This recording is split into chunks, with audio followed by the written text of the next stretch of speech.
Привет les amoureux de la langue russe. Aujourd'hui, je voudrais vous parler des vacances et de l'apprentissage du russe. C'est parti.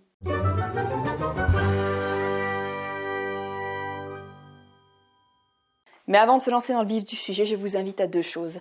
En barre d'infos, vous trouverez un premier lien qui est celui de la Bible du débutant en russe. C'est mon cadeau pour vous éviter de perdre du temps et de l'énergie à faire des recherches. Je l'ai fait pour vous. Vous trouverez dans la Bible du débutant en russe des vidéos, des podcasts, des séries, des sites internet. Bref, tout un tas de choses qui vont vous aider à diversifier votre apprentissage du russe sans dépenser un copec. Sans barre d'infos. Et le second lien que vous allez trouver, c'est celui du groupe Facebook Parler russe en un an. C'est un groupe facilement accessible, vous répondez au petit questionnaire, vous demandez à y entrer, et dedans vous trouverez des personnes qui partagent leurs ressources, leur soutien et leurs conseils pour apprendre le russe. Instant pub, terminé. Alors, quand est arrivé ce splendide mois de juillet, au début, il faisait beau, etc. Je me suis dit, bon, moi je suis quelqu'un qui a son petit rythme, vu que je travaille depuis la maison, etc. Donc voilà, je suis un peu à part, entre guillemets. Mais les autres, ceux qui ont un travail fixe, qui ont aussi des enfants, etc., comment gèrent-ils l'apprentissage du russe pendant l'été? Je suis allée voir dans les groupes de Russes et j'ai posé la question. Qu'est-ce que vous faites pendant l'été? Est-ce que vous levez le pied? Est-ce que vous en profitez pour travailler plus dur? Qu'est-ce que vous faites? Eh bien, il y a beaucoup de personnes qui m'ont dit, pendant l'été, je lève le pied et je fais certaines choses que je vais vous expliquer par la suite. Donc je me retrouve devant beaucoup de personnes qui ont envie, avec l'arrivée des beaux jours, de lever le pied, de profiter un peu de la famille, d'arrêter de bûcher sur la grammaire, sur la conjugaison, sur les cas, bref. Voilà. Et donc, je voudrais partager avec vous dans cette vidéo quelques petites astuces pour vous aider vous aussi à passer l'été en russe, sans lâcher le russe, mais quand même sans souffrir et profiter des vacances. C'est parti! Alors la toute première chose que je pourrais vous proposer pendant l'été, si vous le souhaitez bien sûr, c'est de lever le pied, comme beaucoup de personnes l'ont fait, sur les choses brutes comme la grammaire, la conjugaison, les cas, etc. Donc, pendant l'année, voilà, on est dans le rythme, on travaille. Et pendant l'été, si vous le souhaitez, pendant votre période de vacances, vous pouvez vous aussi lever le pied sans que ce soit un drame. Voilà, à condition que vous continuiez à travailler comme je vous expliquerai par la suite. Mais voilà, si vous pouviez relâcher un peu, pour profiter un peu, pour respirer. Vous en avez besoin vous aussi, vous n'êtes pas un robot qui doit travailler 24/24. Même les ouvriers en usine se reposent. Donc c'est pareil pour vous et l'apprentissage du russe. Alors, si on relâche sur la grammaire et sur les études, qu'est-ce qu'on fait concrètement? Eh bien concrètement, je peux vous proposer de passer à une manière d'apprendre un peu plus passive, mais qui donne quand même des résultats, sur le moyen et le long terme. C'est par exemple d'écouter beaucoup plus la radio ou les séries en russe. Donc, écouter les séries en russe, ce n'est pas très difficile. Écouter la radio en russe, ce n'est pas difficile non plus, grâce à Internet, grâce aux applications mobiles, ce n'est vraiment pas un problème. Donc, profitez-en. Écoutez des séries, des films, ce qui vous plaît en russe. Franchement, ça ne vous demande pas beaucoup de temps. Vous vous posez sur votre canapé, vous vous faites les ongles. Voilà, c'est quelque chose de sympa, c'est un bon moment et c'est utile, vraiment utile dans votre apprentissage du russe. La troisième chose que je pourrais vous proposer, c'est de parler directement avec un natif. Alors, vous avez beaucoup d'applications ou de moyens de pouvoir parler avec des natifs russes. Moi, j'utilise Tandem, mais vous pouvez utiliser d'autres applications, il n'y a pas de problème là-dessus. Et de tout trouver un partenaire de langue. Alors, se trouver un partenaire de langue, ça peut être parfois un peu difficile, mais quand on le trouve, après, tout roule. Et le fait de parler, c'est très très important pour vous parce que vous allez mettre en pratique ce que vous avez appris.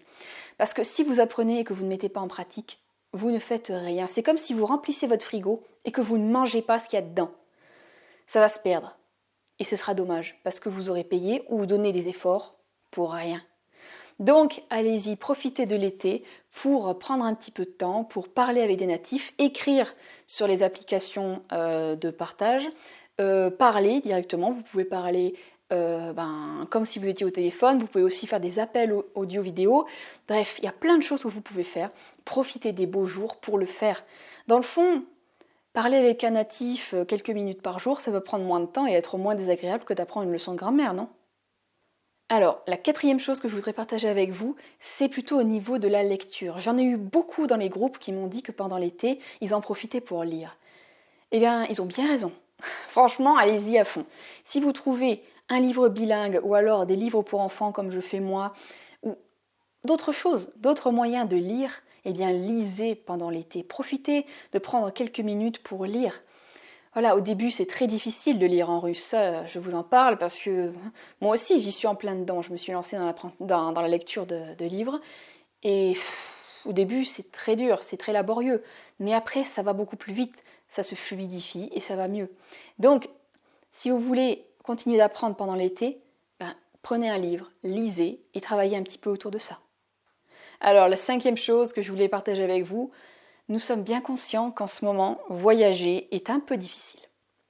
Et voyager en Russie est encore plus difficile.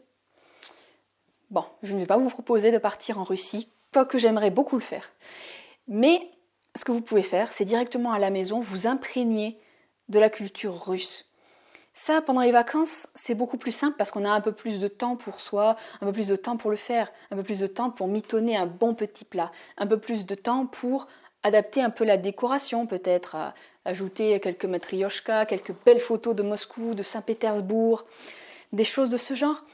En gros, se mettre dans une ambiance. Se mettre dans une ambiance, c'est très important quand on apprend une langue.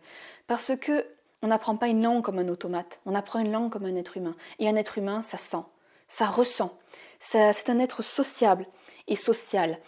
L'environnement dans lequel il vit a un impact très fort sur lui, sur sa motivation et sur ce qu'il fait.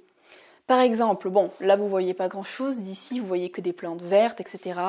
Quelques photos qui viennent d'Amérique, forcément. Mais ce qu'il y a autour de moi, les cadres, les photos, les plantes, la disposition des meubles, a un très très fort impact sur moi, ça j'en ai conscience. Et je me dis que je devrais russifier un petit peu mon intérieur pour me donner un peu plus envie d'apprendre le russe, un peu plus de motivation pour apprendre le russe. Voilà, donc je ne vous dis pas de transformer votre maison en datcha, mais soyez conscients, ne serait-ce que ça, que l'environnement est très important. Et de mettre par exemple une toute petite décoration russe dans un coin que vous voyez bien, ça peut peut-être changer beaucoup de choses. Vous donner peut-être un peu plus envie de faire les choses, vous donner encore plus l'envie d'aller en Russie, donc d'apprendre le russe. Bref, je ne vais pas me lancer dans la grande psychologie de l'impact de la décoration et de l'environnement sur l'être humain, mais je pense que vous avez compris ce que je voulais vous dire. En attendant, j'espère que cette vidéo aura pu vous aider, et je vous souhaite le meilleur dans votre apprentissage de la langue russe. Пока!